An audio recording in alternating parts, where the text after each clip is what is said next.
Kumusta po kayong lahat? Celebrity Chika Time po muna tayo at may inihanda po akong chika para sa inyo. Tara po't magchika na po tayo. May Mendoza at Alden Richards, ito palang kani-kanilang pinagkakaabalahan ngayong araw ng Martes. Yes, mga maka-Celebrity Chika Time, yan po ang ichichika ko sa inyo na lubos rin pong usap-usapan sa social media ng mga netizens, lalong-lalo na nga po ng mga followers at supporters ni Alden at Mengay. Bago po tayo dumako riyan ay nais ko po munang batiin mga team bahay, team abroad at mga seniors natin dyan. Shout out po sa inyong lahat at happy Tuesday po.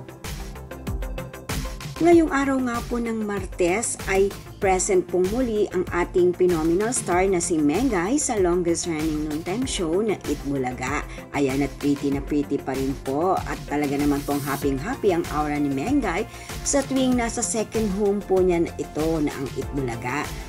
And of course, marami rin pong napapasaya si Ming kapag present po ito sa longest running noontime show na Eat Bulaga. Narito po't panoorin po natin ang ilan sa kaganapan ni Ming ngayong araw sa Eat Bulaga.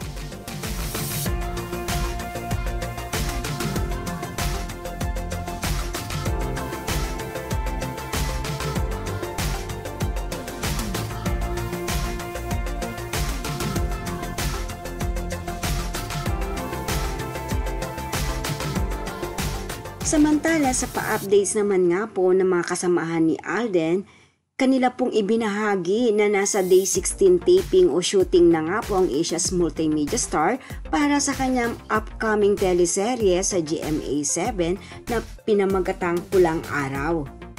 Yes po, ito po ang isa sa pinagkakaabalahan po ngayon ni Alden, ang kanyang upcoming teleserye na lubos rin pong excited ang kanyang mga followers at supporters na mapanood na nga po ang kanyang pinakabagong teleseryeng ito.